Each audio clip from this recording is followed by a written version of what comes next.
होणार बाबा. दान धर्म आणि पुण्य कशाला म्हणतात, कसं केलं जातं याची तुला माहिती आहे का? नाही बाबा. मला एक सांग. बोला.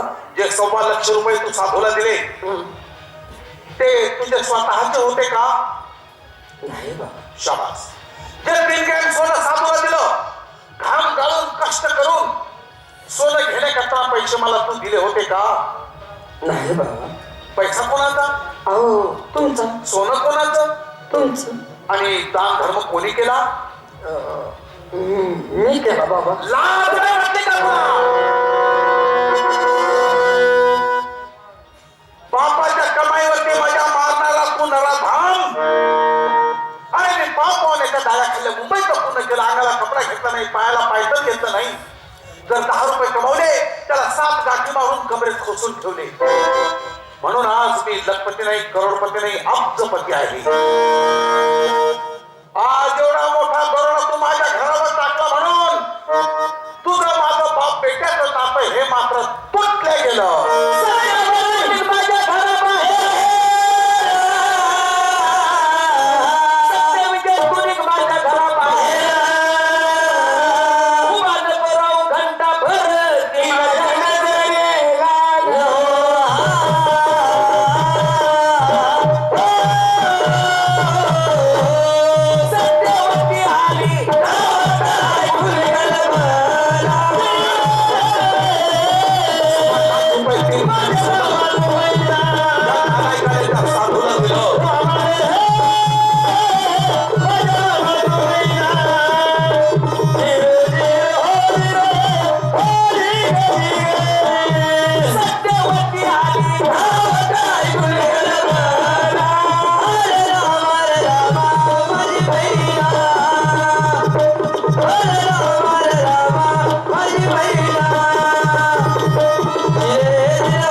साधू आला.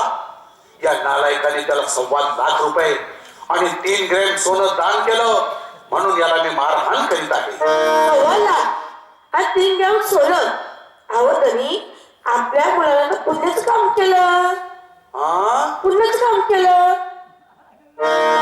अहो का मी आता झाडू घेते का मागच्या रूम पासून तो पुढच्या रूम जायचे ना.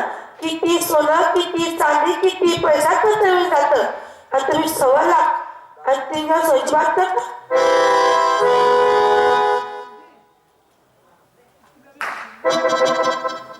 ऐकला मित्र हो माझ्या बायकोचा शब्द तुम्ही.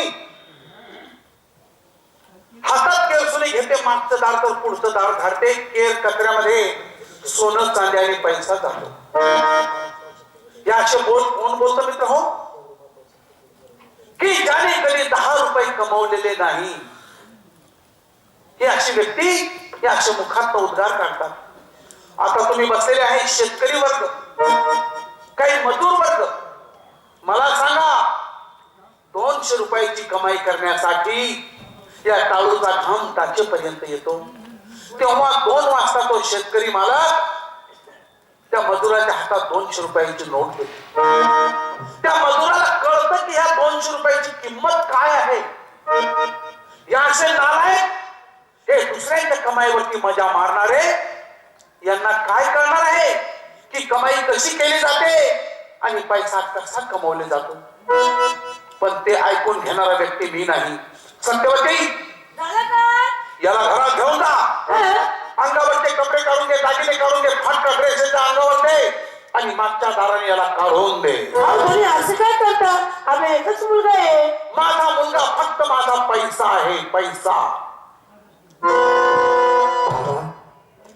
झाली माझी चूक.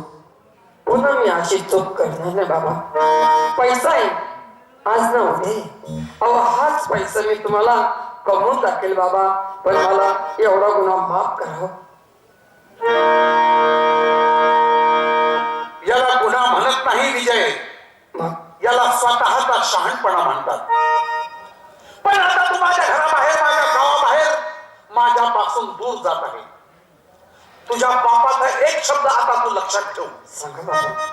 एवढा मोठा दरोडा तू माझ्या घरावर टाकलेला आहे म्हणून तू माझ्या गावाबाहेर जाताना कदाचित मला मृत्यू आला असं काय बोलताय बाबा?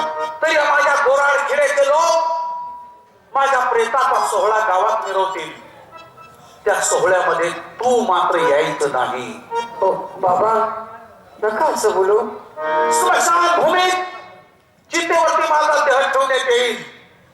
त्या टायमाला लोक म्हणतील, शहाणी शहाणी मंडळी, का हो या सावकाराचा जवळचा नातेवाईक कुणी आहे का? शेवटची आग आणि पाणी देण्याकरता त्या गर्दीमध्ये कदाचित तो असेल, पण शेवटची आग आणि पाणी देण्याकरता तू मात्र यायचं नाही. हे काय बोलताय बाबा तुम्ही? अहो मी तुमच्या वंशाचा दिवा, तुमचं रक्त आहे बाबा. कुठल्याही वडिलांना एखादा मुलगा झाला की त्यांना किती आनंद होतो, आनंद गगनात मात नाही बाबा. त्यांना असं वाटतं की आमचा म्हातारपणाचा सारा शेवटचं अन्न पाणी, शेवटची अंतिम यात्रा आमच्या प्रयत्नाला अग्निदान माझा मुलगा देईल. एक स्वप्न घेऊन ते जगतात बाबा, आणि तुम्ही माझं स्वप्न तोडताय बाबा. आजपासून मी तुझा बाप नाही, तू माझा मुलगा नाही. केलं माझं सोनं बाबा, केलं माझं अहो, मी आहे ना. आता मला पैसा बाबा, मी कमवून देईन. मला सोनं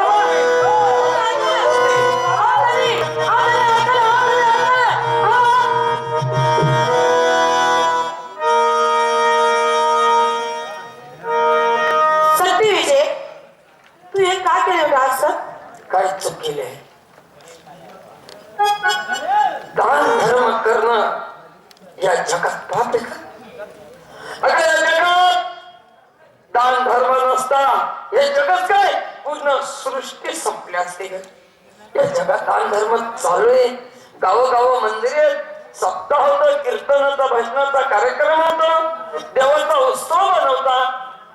पण तुला माहिती ना तुझ्या बाबाला सर्व कसं आहे वाटतं? होय काही मग ठीक आहे. बापाने मला घराच्या बाहेर हाकललं, त्यात काही राग नाही गे. पण एक लक्ष ध्यानात ठेव, मी चाललो तिकडे माझा देश असेल तिकडे निघून जाईल. तू कुठं जाणार आता? काय करते जिकडे माझा परमेश्वर मला घेऊन जाईल मी त्या दिशेने निघून जाईल. पण एक काम कर, स्वतःची काळजी घे. बाबाचा स्वभाव चिडचिड आहे, कदाचित ते तुझ्यावर रागवले, त्याचा राग मानू नको ग. ही विनंती. एक काम कर, तू एक का मी तुला खाण्यासाठी काही आणते. ठीक आहे. सध्या तिला फराळ केलं तयार. आंब्याचे लाडू बनवले 4, रत्न घातले 4. सध्या निघे घराबाहेर,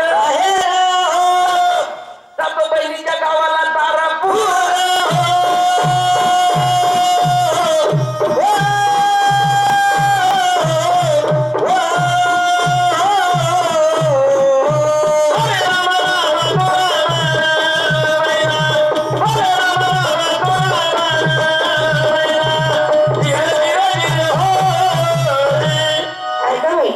लाडू केले 4, त्याच्यावरही रत्न घातले मी 4.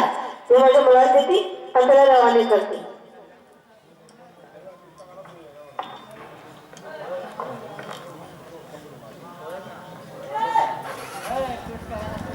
सत्य विजय, हे लाडू भूक लागली तर खाऊन घ्यायचं.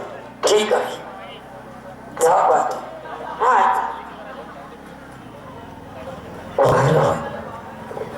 ह्यालाच म्हणावं आई. रसिकांनो, अहो ज्याच्याजवळ आई नाही ना त्याला विचारून पहा आईचं दुःख काय असते. ज्याच्याजवळ बाप नाही त्याला विचारून पहा बापाचं दुःख काय असतं. घराच्या बाहेर निघालो, आईने मला फराळाचे लाडू दिले. सांगितलं की जिथं पाणी दिसेल तिथे हे लाडू खाऊन घे. चालता चालता या नदीच्या किऱ्यावर आलो. नदीच्या काठावर बसून आईने दिलेले लाडू त्याच्या पाठी एक खातो आणि जिकडे माझा देश असेल तिकडे निघतो.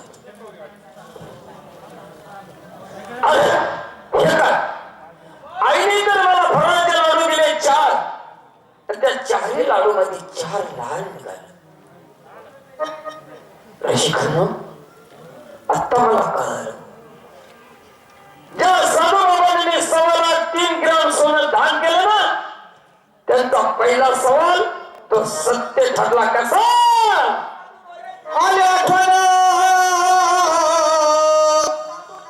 भगवान आदि प्रकृति आज का बाप निराश की माया.